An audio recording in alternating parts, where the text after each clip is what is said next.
Ladies and gentlemen, welcome. اسمع صوتي. Ladies and gentlemen, welcome to this literary salon with Assaad Khairallah, sponsored by the Center for Arts and Humanities, Sheikh Zayed Chair for Arabic and Islamic Studies, and the World Arabic Literary Salon.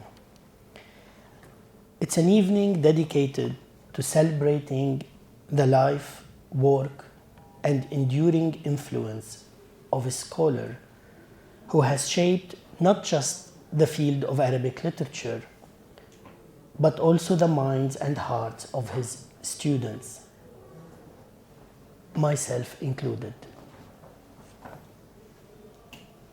أستاذ الأساتذة, literally, he taught Tarif Bazzi and Ramzi Baalbaki.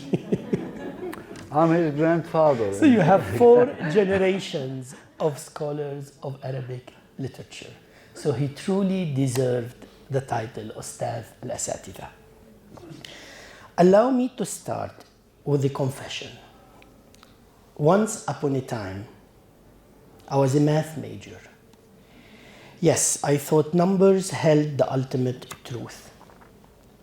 Until I met Assaad Khairallah. In the very final semester, as I navigated differential equations, complex analysis, and linear algebra, I stumbled into his modern Arabic poetry class, 238. I needed the course, not that I had any interest in modern Arabic literature. I needed the course to complete my Arabic requirements. The idea of majoring in Arabic had never crossed my mind. It felt too daring. The class worked with my schedule, and I took it. After experiencing his teaching, something shifted. I was hesitant about switching to Arabic literature after graduation, but he looked at me with his signature blend of exasperation and affection and said, you probably remember this, there is always a place at the top. He suggested the idea, encouraged me, and planted the seed that would grow into a lifelong passion. I owe him more than I can articulate. He introduced me to modern Arabic literature. But more profoundly, he dismantled the dusty glass case labeled ancient, classical, and medieval Arabic literature and showed me that these texts are as modern and urgent as anything written today and as eternal as great literature can be.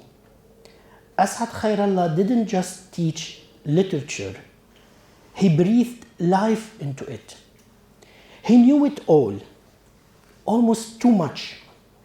His lectures were like a literary roller coaster, thrilling, intense, occasionally disorienting, but always leaving you wanting more. In his classes, he mixed genres, life stories, people he met, students who graduated, cinema, theater, novels, religion, mythology, psychology, psychoanalysis, world literature, and even physics and mathematics. Everything was connected, and it made sense. Each lecture was a rich mosaic of ideas drawn from across disciplines, making literature not just a subject, but an experience. I was fortunate to take a graduate course on criticism with him, and even luckier to serve as his research assistant. From him, I learned not just about texts, but about the art of scholarship itself. How to clip 2 papers from the side so that they fold neatly. Remember this?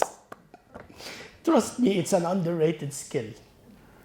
How to review and edit articles for Al-Abhath journal, which he was its editor, of course. And most importantly, how to ask the big questions without ever overlooking the small ones. In all, he treated me like a scholar, and he valued my opinion. He took me seriously, and that's important. Very good. Today, we gather to celebrate Dr. Khairallah's academic journey, his achievements, and his intellectual legacy, especially his contributions to world literature after retirement.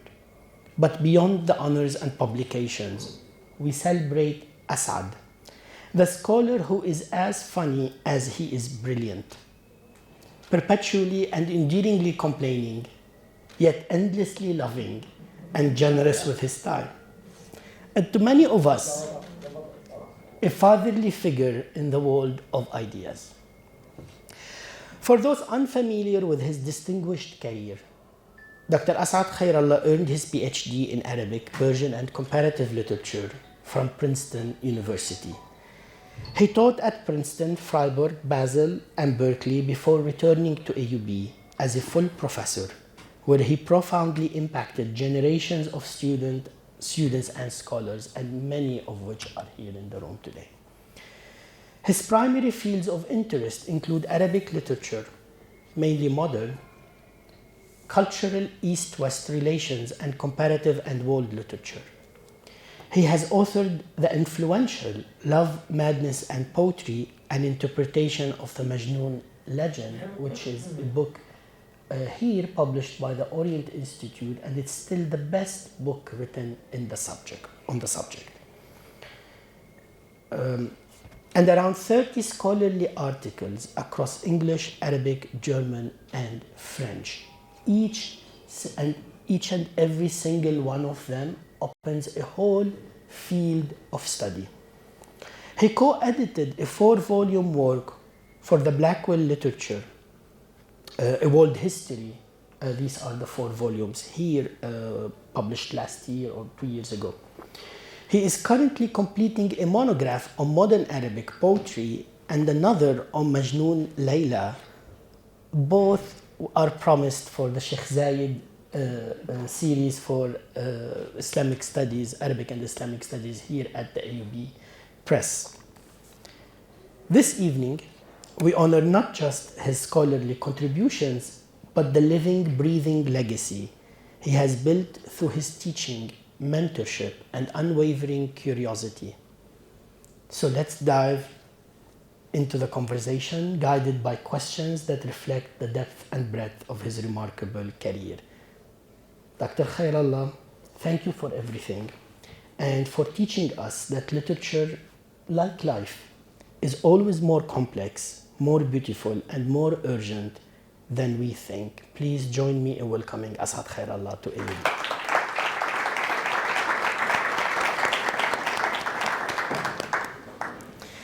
So we'll dive into the conversation.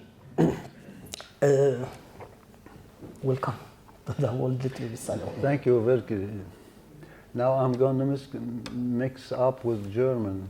Excuse me, because when I'm speaking another language than Arabic, now German comes to mind. So, Lauda? Okay. So you learn a couple of words of German in the meantime. Bilal, this is really touching, really. And Bilal mentioned something that I remember very well. He was top student. I knew his teacher in mathematics. And one of these days he comes, I still remember where I was sitting, where he says, I want to shift to Arabic. And I told him, ما بدك تاكل خبز يعني. قال لي شو يعني؟ قلت له an hour of mathematics, if you teach, you gain 3 times as an hour of Arabic. يعني شو؟ قال لي لا, I want to study. قلت له يا ابني بكره بتندم. قال لي لا, I want to study Arabic. Then I told him, go and do an استخارة. You know what's an استخارة? اختار من الله انه يلهمك a week and come back. After a week he comes and says, I did an istikhara, I want to study Arabic. Then I told him, okay, go ahead, there's always a place on top. And as a matter of fact, he's the top of the top now. يعني alhamdulillah. A word from Bilal means a lot to me. So I want to go to the beginning, to your academic path. before setting the ground into world literature and how you stumbled into this category, world literature. Your academic journey has taken you from Beirut, probably from IC, right? From Hamdoun. From Hamdoun, even, yeah. Yeah. So then to Germany, to the US. How did these different experiences shape the way you think about Arabic literature in relation to the world? Yeah. Well, I mentioned Hamdoun because really Hamdoun was my luck. First, it was my luck to be born. My father was a young man with the First World War, so he left school and they used to study in Alay, in this Jamia al-Wataniya that was headed by Marwan Aboud later with his two brothers, but he had to go with his older brother to Haran to bring wheat and stuff. So he left school after the certificate, what, six years or something like that. My mother came from Dar al-Amar with Bustani. She's the cousin of Bustani, who was the head of the Lebanese University, and etc. And she was pretty, for those days, yani seconde or something like this, near the baccalaureate, and she taught at the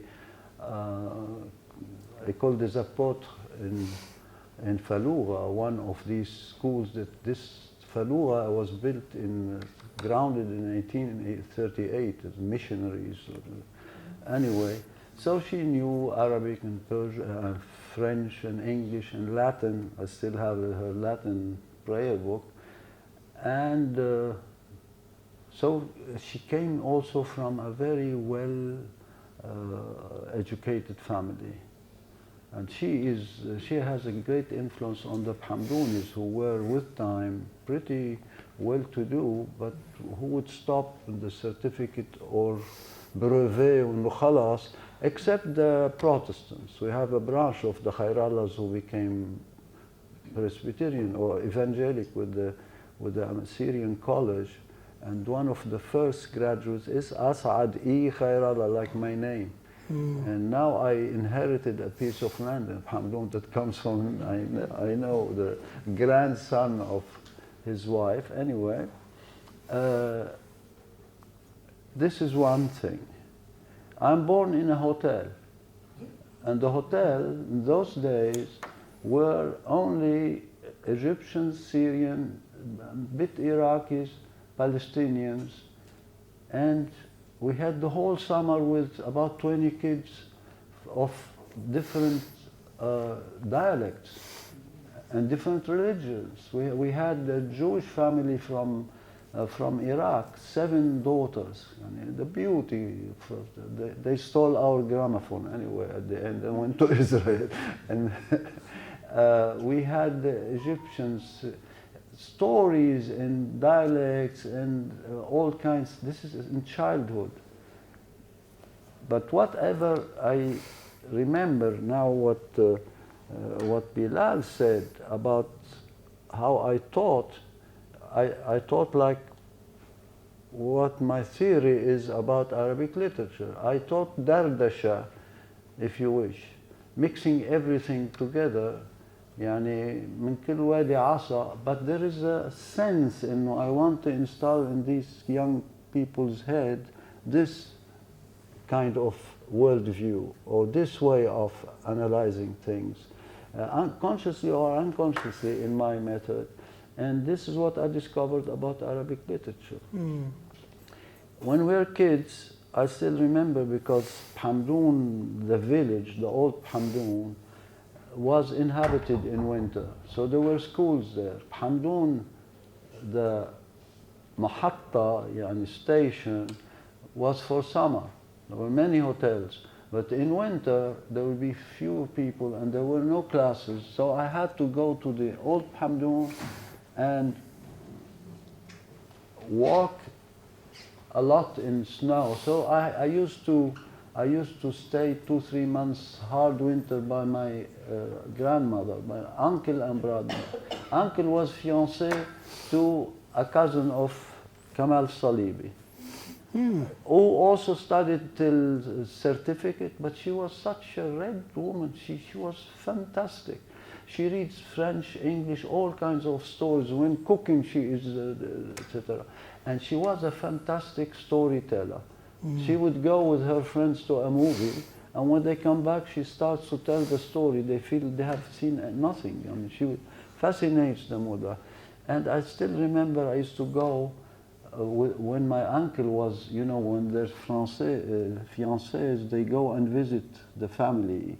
And so our kid, 9 years old, used to go with my uncle and my grandmother, and she would tell me stories. But the first story was The Merchant of Venice. But she tells it in such a way that you can't forget it. But the interesting thing, and this came in the book, the interesting thing is the game they played. Her father knew probably most of it. He was a ma'mari, and my uncle too. They were contractors, and they worked together. And they played what is called Souk Aukaz. Souk Aukaz, it was the great market in the Jahiliyyah and later also Marbid, where people exchanged goods like camels or bought and sold things. And at the same time, it was a forum where they exposed their fantastic oratory, art, and poetry. Nabigha Zubyani was a judge there in the Souk Aukaz. And this Souk Aukaz as a game, I don't know if any of you was under, were you possibly there, Hamdi? No. Well, in my time, this is ages ago, we could sit in a circle after dinner or when you sit in a circle, Nabil, you sit in a circle and you say one verse. شو بدنا نقول؟ قول يا سعد لا تشتري العبد إلا والعصا معه إن العبيد لأنجاس مناكيد دع عنك لومي فإن اللوم إغراء وداوي بالتي كانت هي الداء أنا الذي نظر الأعمى إلى أبي وأسمعت كلماتي من به صمم ميم ما so and the one who stops is out and at the end there is a winner because he knows that. Now as a kid sitting with older people, I was the only kid but you know a kid learns very good, so I learned a lot of them, but I will play this as an argument for my theory of Arabic literature, what made Arabic literature great, poetry and non-poetry. This game is played in Algeria, called Souk Aukaz, I learned that from Shafiqa Wa'id. This game is played in Iran, Afghanistan, Pakistan. They call it Musha'ara. But their form of play is not verse by verse, but couplet by couplet or a qit'a, etc. And I'll come back to this because of its importance. What I understood to the is theory. that your perception of Arabic literature was perceived, your perception of Arabic literature was perceived globally from the beginning. From pre-Islamic poetry, Souk Aukaz, this game, to the Merchant of Venice, French, English, etc. So kind of you were destined to work on world literature from the beginning. I want to talk a little bit about AUB because you served as an AUB professor for many years, and you were a link between my generation and a generation that I didn't meet.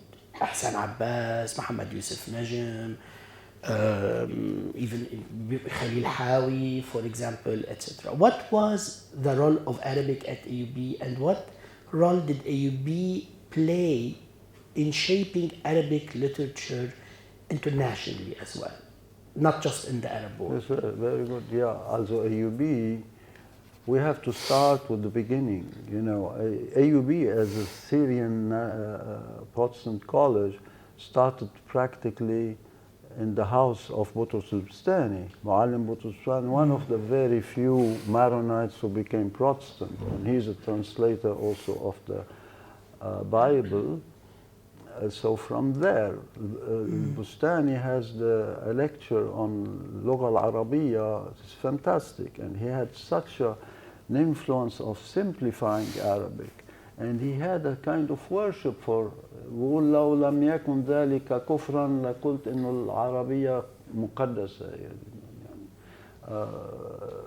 fantastic, and his greatest contribution is the simplification of the language. He was a missionary, so he wanted people to understand, and this is the influence of the Protestants and the Jesuits. The Protestants more, because they want to spread their religion, their fikr. So they do not want to have this balagha and the common people don't understand. And then you get people of the 20th century, you know, people like Jabr Doumet, it was wonderful, Anis al-Maqdisi, fantastic. About all of them knew at least one foreign language. This is very important. It's not like the old Arab linguists or literary or scholars or critics.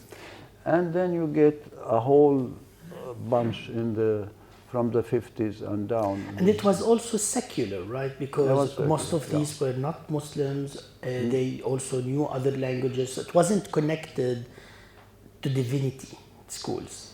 Yeah, right? It was a secular approach to Arabic. This is the greatness of AUB. We must admit that. I mean, it's called at the beginning a Syrian Protestant, but in fact, right from the beginning, there's a freedom of thinking. We had Salah al-Asir, we had Muslim professors, and in the 50s, they were overwhelmingly, when you have Abbas and Najm and Al-Ghul and others, and since.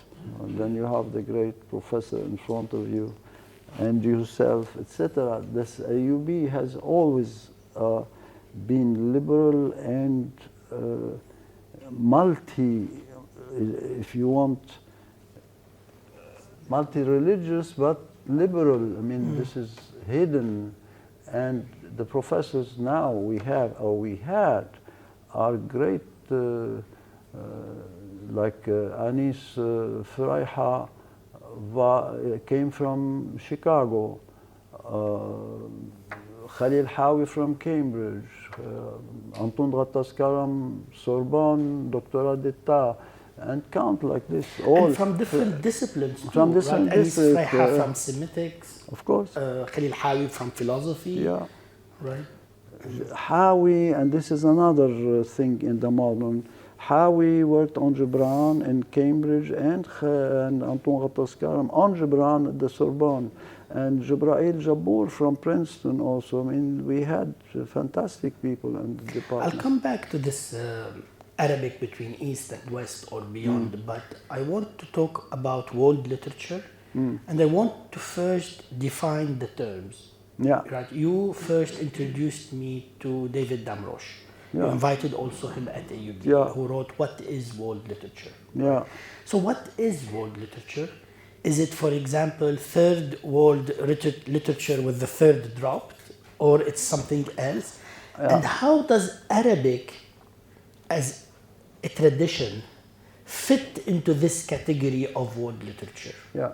And then I'll talk more about the challenges and the gains, but what Arabic loses and what it gains when it's studied as world literature. Yeah. So what is world literature?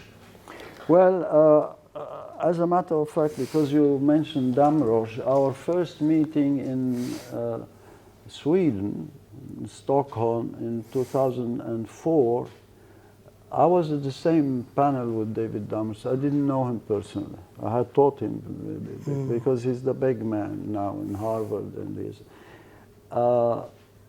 I wrote for that about Majnun in intertranscultural perspective.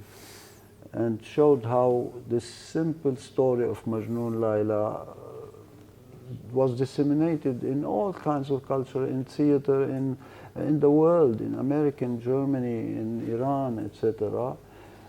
But I discussed what is world literature, and I wanted us to work as a history of the already transcultural texts. And they didn't want that. And unfortunately, those who didn't want that won. They wanted to have a transcultural history of text. Why? Because we had strong personalities representing Africa and Latin America, the two Americas. And their world history is meager, it's nothing. I mean, 400 years in Latin America or in Americas of oral, they didn't want to see what's already world literature and we study it. Anyway, in my approach, I did that. The first thing I asked myself, what do you want to know of, let's say, Indian literature, or Brazilian literature, or Nigerian literature? And I answered myself that I don't want to know details, because details come from here and get out from here. And also not every text in Brazilian literature Exactly. is world literature. Exactly. As Jahez, for example, is not world literature. Yeah, probably. unfortunately, You know, it's not world there's literature. certain texts that count as world Yeah. literature. Okay. And what counts as world literature? Can see. This is very good. Jahez, for instance. Mutanabbi is not world It's literature. not world literature. I was struck because to ascertain objectively what I want to know is not detail. Okay, then I say, who is among our literary personalities a world person, or what work is world literature? And I put about 10 possibilities, which are, in fact, what I did. There was no GPT or but it was Google. I Googled them. My greatest surprise was that Ma'ari is 10 times better than Mutanabbi. Yeah, because of Risalat al-Ghufran. No, not only. No, not only. Also because Assaad Ghufran ala rasi, but it wasn't translated yet. Who translated now? Van Gelder. Van Gelder and Georg Schürrle. Interesting. The Quran was superb, but the Quran is not world literature only. It's religion and legality and the hadith, but also you have the Mi'raj. The Mi'raj Mi'raj story. or Mi'raj is Kalila all- wa Dimna. Kalila wa Dimna, which is in the bad world literature. I analyze Kalila wa Dimna as being in the bad, and most of these works, if you want to count Kalila wa Dimna, Al-Qasida, Al-Qasida. there's two volumes, Al-Qasida as world literature, Al-Ghazal, this is, Goethe wrote Ghazal, and what else? Kalila wa Dimna. Alif Layla wa Layla. Of course, this is par excellence, the great work, and this I'm going to talk about it now. And of course, your contribution to the Maqama. Maqama is world literature, and We made it. all right. There are more mysticism and stuff like this. Okay. You Google them, and you're surprised. Most of them were confirmed that I thought it was, but you're surprised. Now, my second question, okay, what is common? As I asked, what do I want to know about Indian or Brazilian literature? Then I said, I want to know the basic characteristics of this literature. I don't want to know about who did what, because I'll forget that. Now I forget books that I've read yesterday, their names or I mean, at the end, this memory has a limit. Okay, then I thought, what's the characteristic of these 10 to 12 works? And there I saw that none of them was the work of one single person. Even if the one single person is the author, the content of the work is a collective thing. Even if you take Risal Ghufran, he was funny, he's shrewd, he يطبلها وبيملحها ويبهرها, but at the end he's discussing poetry by other poets, most of Risal Ghufran. Right. If you take Kalila wa Dimna, originally it was from the Panchatantra, over Persian, from India to Persian to Arabic. It's a story within a story. Most of the time it's this matchbook or Russian. So it was born transcultural from the beginning. Yeah, totally. And the best work of this type is 1001 Night. 1001 Night came from all kinds of sources, and it arrived from the Persian in a small book called Hizar Afsane, means 1000 حكاية, يعني legend أفسانة, because it's الهزار on the 1000 means many, but there was 228 story in it, and with time collectively they added to it until it became 1001 Night. And there is always to these collective words a frame story.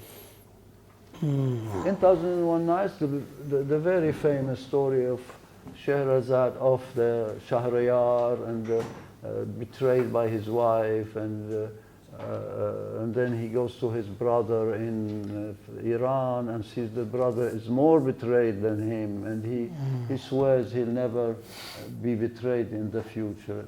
Then he'll marry a virgin, and in the morning he kills her, so she has no chance to betray him. And if you don't know the story, it's fascinating.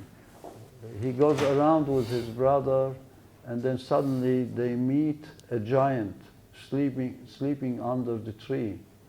Now, before he sleeps, they see him from far. So they run away and climb a tree and hide in the tree. He comes and sleeps under the tree, and he has a woman with him. The woman sees them. He sleeps. The woman sees him. She says, come down, or I wake him up. So they come down.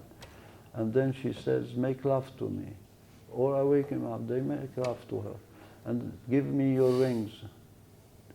They give her their rings. She opens the box, and she has plenty of rings in the box, and the giant is sleeping.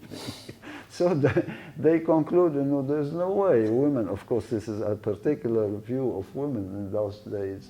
Women, you can't stop them. If they want to cheat on you, you cheat on you. But this is also what's fascinating, is that women literature before writing, so adab al-haki, right, actually emphasizes the anxieties of men, even if it is actually on the tongue of women. Of course. Right, it's actually the man writing, it's adab al-haki. Of course, but the beauty of Shahrazad is that this Shahriyar kills a woman, a virgin, every day. At the end, and he asks his vizier to bring him a virgin. At the end, there were no more virgin people. Then Shahrazad, the daughter of the vizier, tells him, send me to him, I'll marry him. And she said, she'll kill you. He says, send me to him, but I'll take my Dunyazad, my little sister, with me. And she starts telling stories. Dunyazad says, tell me a story before we sleep. She starts telling stories, and she cuts them. There was also the suspense, like in the story of Antara. We didn't mention Antara. Antara is there, very...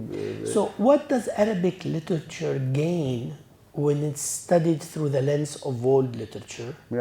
Right, in conjunction with all these texts. Right, and you categorize them into wide geographic areas, for example, right? So I noticed, for example, Persian, Turkish, Arabic are in one section. Right. So what does Arabic literature gain when it's studied through this lens, and what does it lose? I tell you what, Arabic literature has been, unfortunately, very badly approached by Western Orientalists and literary critics. They are shocked by what they call, it's made of bits and pieces.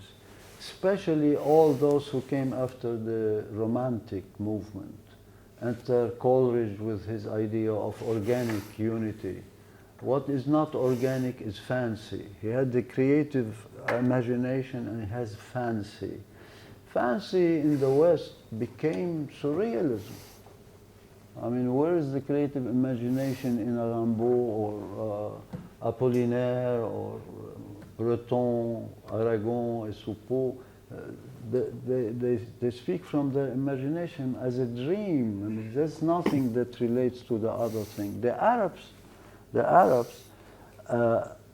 wrote poetry. It was called like pearls at random strung.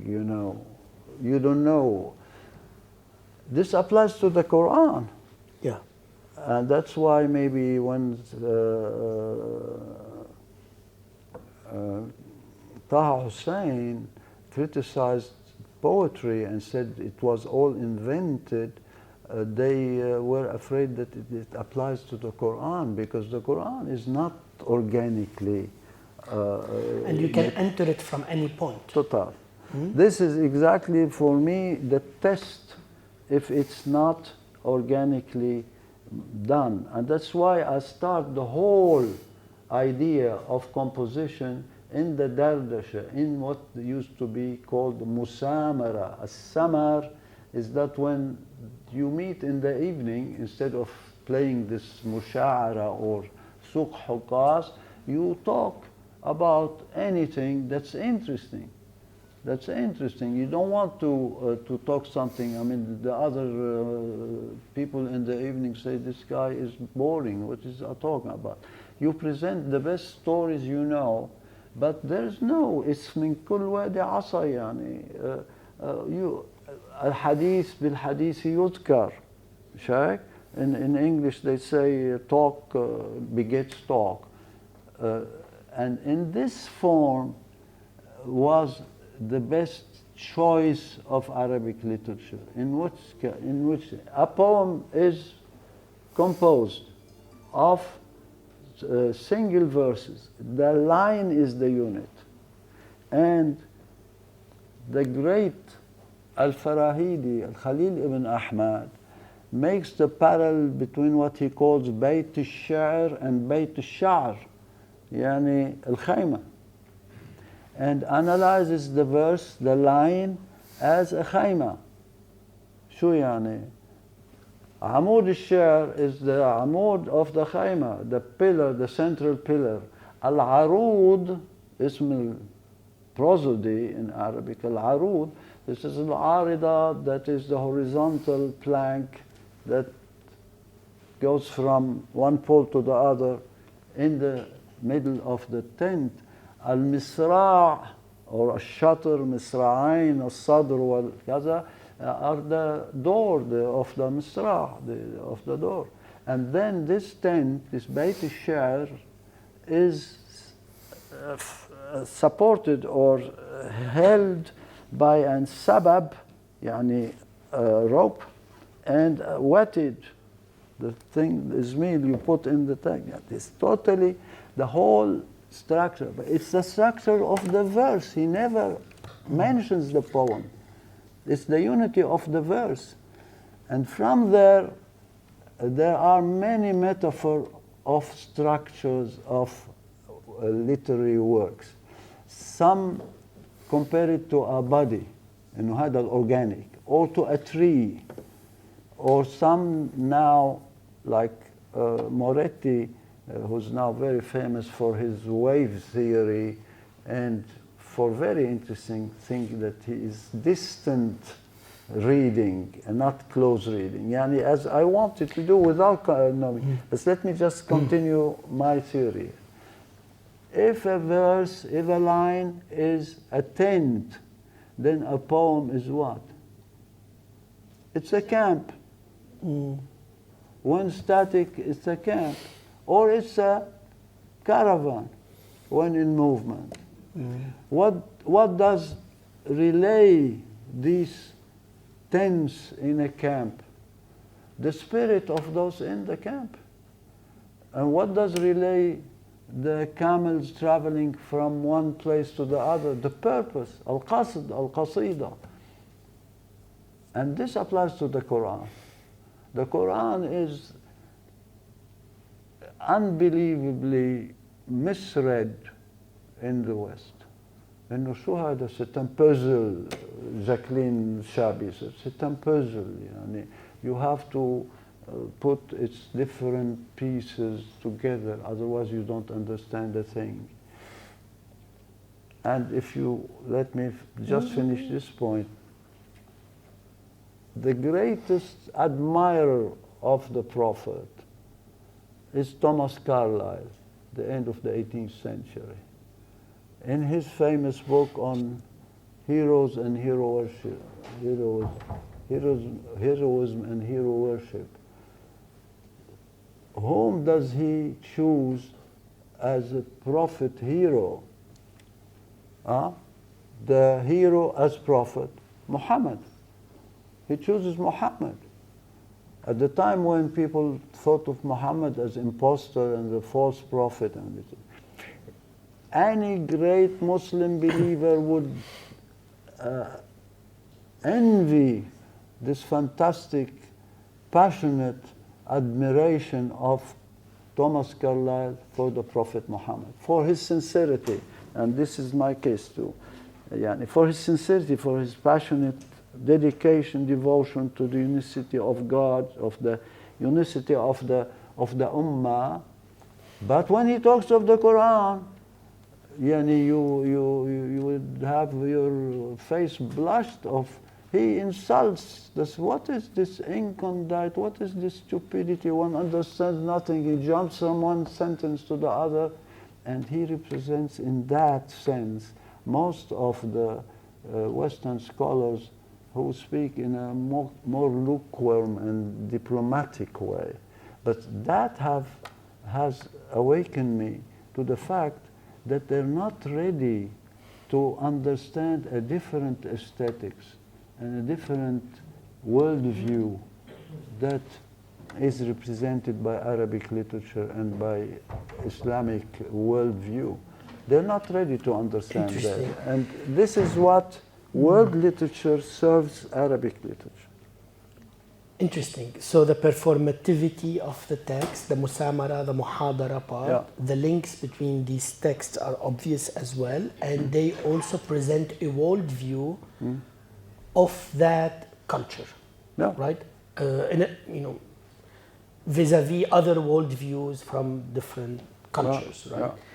But what happens to the texts from that tradition that do not adhere to this aesthetics, right? So, because this is also dangerous. It's very informative, and it brings Arabic literature into a worldly, global plateau, right? But also, you lose things that people from that tradition, right? The Arabic tradition, consider as their representative. For example, Mutanabbi, for example, does not hold a chance in this, right? I'm not. So are there limitations to this approach? No, I'm open to all of this literature. I love Mutanabbi. I know him by heart, and I think he's great. But as Rahiz says, poetry is not translatable. This is the problem. I'm talking about those who cross the linguistic and cultural boundaries. I have to analyze what's in my hand. And I know that Mutanabbi, for instance, Al-Ma'arri in his Luzumiyat is an intellectual. He's a cerebral, cerebral. He's not, has no emotion at all. He's a calculator, and the Luzum also. But they admire him now as a skeptic. There is no other poet in the world. A little bit Al-Khayyam, who copied Ma'arri and Abu Nuwas. I have an article on that. It's a mixture of Ma'arri and Abu Nuwas. So Ma'arri changes his face when he gets translated. Ma'arri is unbelievable in the Luzumiyya especially, and of course in the in the Sal Fran, where he's very sarcastic. Okay, now that we know the big picture, world literature as a category, I want to go into the details, and I want to single out the story of Majnun, because you have worked so much on Majnun, right? In addition to this book, I can count 4 or 5 articles on Majnun Layla. The legend of Majnun Layla has traveled across cultures and time periods as well, even within the Arabic tradition, right? Of course, Persian, Hindu, Punjabi, you name it, German, etc. Across genres as well, play, movie, opera. The first Islamic opera was actually Majnun in Azerbaijan. What do you think makes the story so adaptable and universal? Like Majnun touches everyone. Yeah. Why? Majnun's story is a very simple story, very simple. You can tell it in 4 lines, Majnun, there are 2 versions. Either he used to play and tend the sheep with Layla as kids, or he met her as a young man courting with women around, and she makes him believe that she's interested in somebody else, and he starts writing poetry of love to her, and the ruwat, the storytellers, invent the cause of the problem is that an Arab woman who's sung in ghazal should not marry the man who is writing ghazal about her. They were not writing, saying ghazal about her. She should marry another one to prove that she is still a virgin. So when he asks her hand, they reject him. And with time he becomes mad of love. And sorry, Ululi, Mamnuna. He becomes mad, and the difference between Majnun and the other love poems, poets like Jamil Busayna, Kthayr Azza, or Qais ibn Zarih, or many others, is that he is factually the metaphor of being in love, mad in love, he lives it. He becomes mad. He's absent-minded the whole time, plays with the earth, or the end he lives in the desert with wild animals, which is a metaphor also of a paradisiac being, like before the fall, the animals guard him. And then I discovered that this is what C.G. Jung calls an archetypal pattern. It's an archetype. Jung, differently from Freud, places below the consciousness, the popular consciousness, what he calls collective subconscious, instead of an individual subconscious.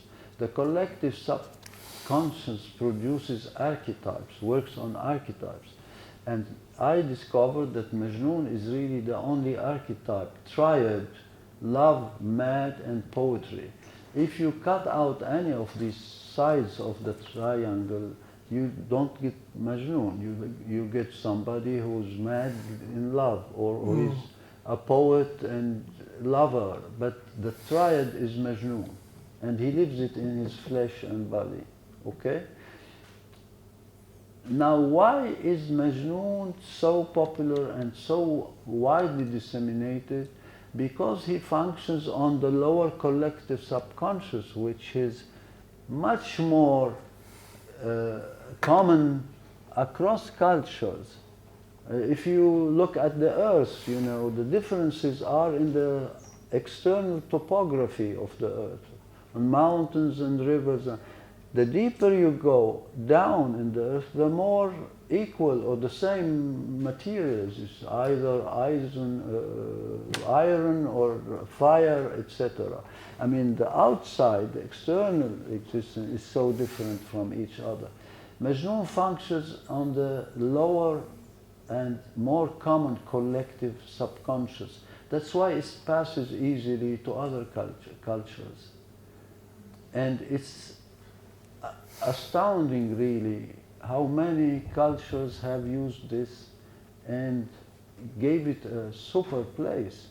You know, the first opera in Baku was the story of Majnun. The first, it has a symphony in America, it has an operette in German, in all languages. It passed first to the Persian.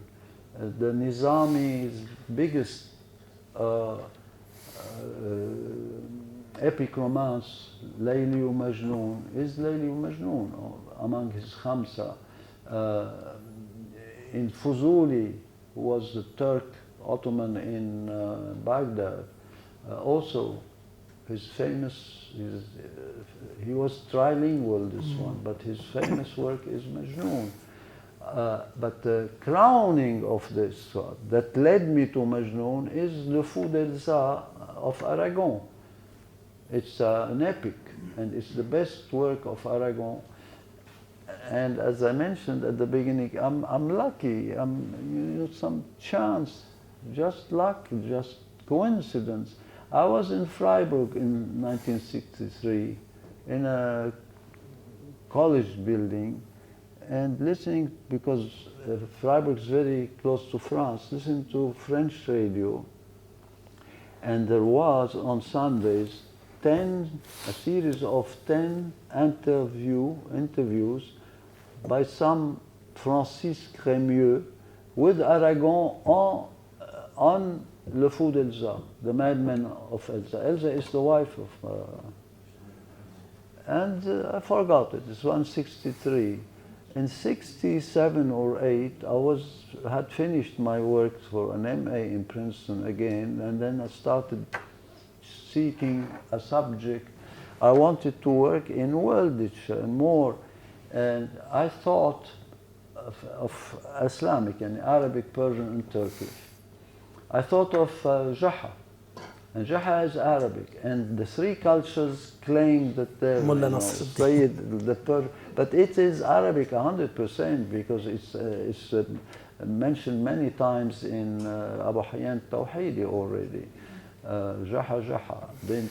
They call him Nasruddin and Hoja in Iran, or 1001 Nights, and wanted to work on the arabesque as in literature. And at Princeton, every Thursday of the month, first Thursday of the month, they used to sell for cheap, dirt cheap money, the double volumes that they used to receive. Like you receive 4 copies of a certain new book that would cost $3-4 then, but they sell it for 50 cents, and you see students standing by the door until they open and they take all the books. But the German books and French books were not sought, so I see a collection, Séguer's damals. It used to be the poetry books. I see Aragon, I take it. The moment I open the door, the book, it is Le Fou d'Elsa. It made So in my work on world Sufism, mysticism, right, I noticed the Majnun in other cultures, the Punjab region, for example, is actually the woman. It's actually the woman. She's the one who loses her mind, right? Epic of Sassi, for example, or Sassi Vapanan and others, right? But it's always a Sufi story with Sufi interpretation. And one thing that I learned from your book and your research is that it's not only that mysticism is employing the story of Majnun, but actually the story of Majnun was probably written from the beginning with these mystical inclinations. Can you tell us more about that? Yeah, so near. The mystics called him Ayine Persians, Ayine Khuda. He's the mirror of God. And Layli becomes also the kind of cup that he drinks, the intoxication of the wine, of divine wine. In Arabic, I noticed like a shibli, because Majnun is concocted, his poetry. You see, his poetry is made of poetry for about 30 poets.